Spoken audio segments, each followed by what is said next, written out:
Hello મિત્રો, જય શ્રી કૃષ્ણ. મારી હોમ કુકિંગ રસોઈની ચેનલમાં તમારું સ્વાગત છે. ચેનલ પર નવા હોવ તો જરૂરથી ચેનલ સબસ્ક્રાઈબ કરજો, જેથી મારા દરેક વિડીયોનું નોટિફિકેશન તમારા સુધી પહોંચશે.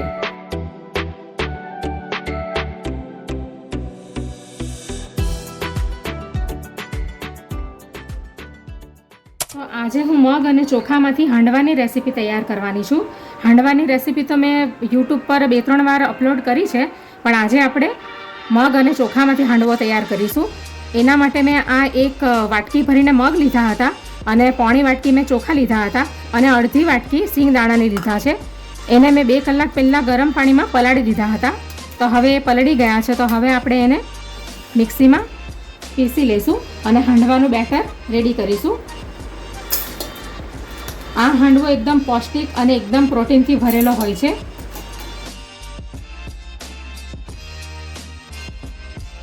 હવે આપણે એને મિક્સીમાં ગ્રાઇન્ડ કરી લઈએ. તો મગ અને ચોખા અને સિંગદાણા પીસાઈ ગયા છે બરાબર આ રીતના. તો હવે આપણે એને એક બાઉલમાં કાઢી લઈશું.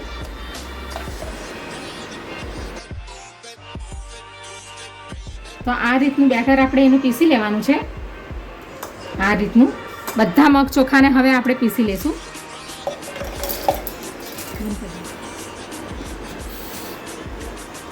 આવી જ રીતે આપણે બધા મગ ચોખાને પીસી લેશું.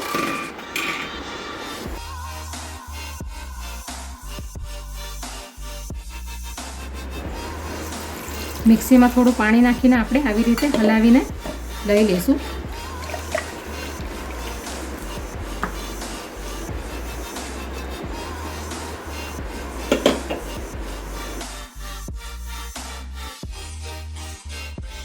તો હવે મગ ચોખાના હાંડવાનું બેટર રેડી થઈ ગયું છે. હવે આપણે એની અંદર મસાલા નાખી દઈએ.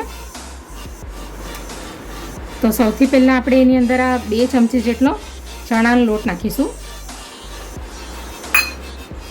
આ અડધી વાટકી આપણે વટાણા લઈ લઈશું. અડધી વાટકી ગાજર લઈ લઈશું. હવે આપણે એની અંદર આદુ અને મરચાં કટ કરેલા નાખીશું. આપણે આ પાવડર ફોર્મમાં મસાલા નાખીશું. તો 1 ચમચી મેં સ્વાદ અનુસાર મીઠું લઈ લીધું છે. સિંધવ મીઠું અને વ્હાઈટ મીઠું ટાટા નમક બેઉ મિક્સ છે. અને આ છે ગરમ મસાલો પોણી ચમચી. અડધી ચમચી હળદર છે, 1 ચમચી ધાણા જીરું છે અને અડધી ચમચી હિંગ છે. અને આ લાલ મરચું છે તીખું, એ નાખી દઈશું અંદર. હવે 1 મુઠ્ઠી આપણે અંદર ધાણા નાખી દઈશું. બાકીના વેજીટેબલ્સ તમે અંદર એડ કરવા માંગતા હો તો તમે કરી શકો. હવે એની અંદર પોણી વાટકી જેટલું ખાટું દહીં નાખીશું. દહીં થોડુંક અંદર ખાટું જ નાખવાનું. હવે આપણે મિક્સ કરી લઈએ બરાબર. અડધી ચમચી અંદર જીરું નાખીશું. હવે આપણે બેટરને મિક્સ કરી લઈશું બરાબર. આ મેં બીજો બાઉલ યુઝ કર્યો છે, કારણ કે પેલો બાઉલ થોડોક નાનો પડતો હતો, એટલે મેં મોટા બાઉલમાં ટ્રાન્સફર કરી લીધું છે બેટરને.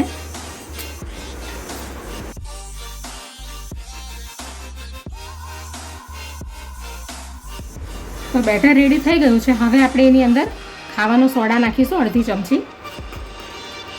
હવે એની ઉપર અડધું લીંબુ નીચોવી દઈશું.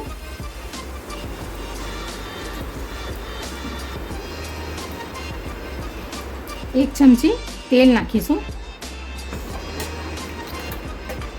હવે ફરીથી આપણે મિક્સ કરી લઈશું બેટરને. તમારે એને રેસ્ટ આપવું હોય તો તમે આપી શકો 10-15 મિનિટ સુધી.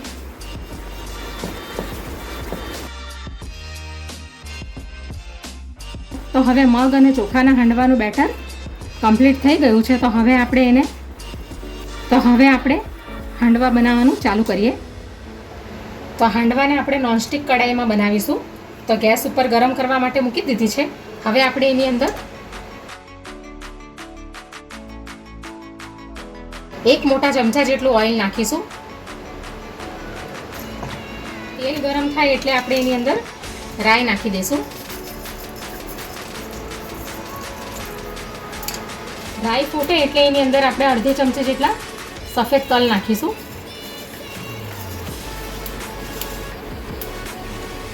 કઢી પત્તા નાખીશું. હવે રાઈ અને તલ શેકાઈ ગયા છે તેલમાં, તો હવે આપણે બેટર નાખીશું.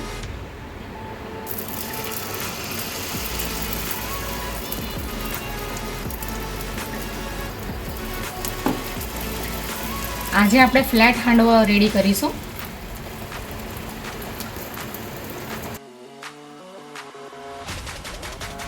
હવે આપણે ઉપર ફરીથી થોડા તલ નાખી દઈશું.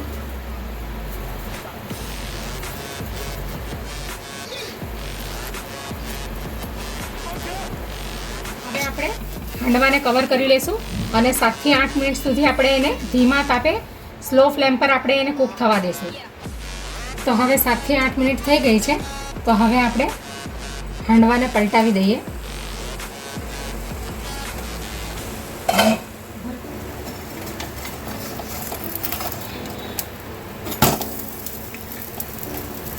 હવે આપણે એને ઢાંકણું કવર નથી કરવાનું. હવે આપણે એને ખુલ્લું જ રહેવા દઈશું અને 5-6 મિનિટ સુધી આપણે એને ધીમા તાપે કૂક થવા દઈશું. તો હવે આપણે બીજી સાઈડેથી બી જોઈ લઈએ. તો બીજી સાઈડેથી પણ બરાબર કૂક થઈ ગયો છે. તો હવે આપણે એને એક ડીશમાં કાઢી લઈએ.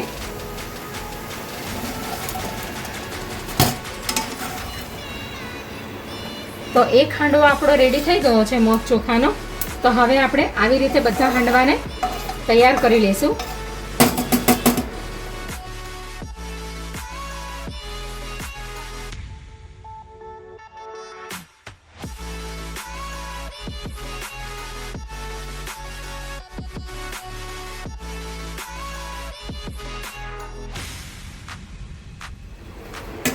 આવી જ રીતે આપણે બધા હાંડવાને રેડી કરી લઈશું.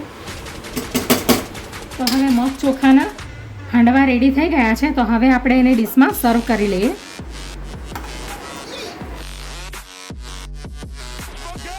તો તૈયાર છે મગ અને ચોખાના હેલ્ધી અને પૌષ્ટિકતાથી ભરપૂર હાંડવો, જેને તમે ચટણીની સાથે, સોસની સાથે પણ તમે ખાઈ શકો.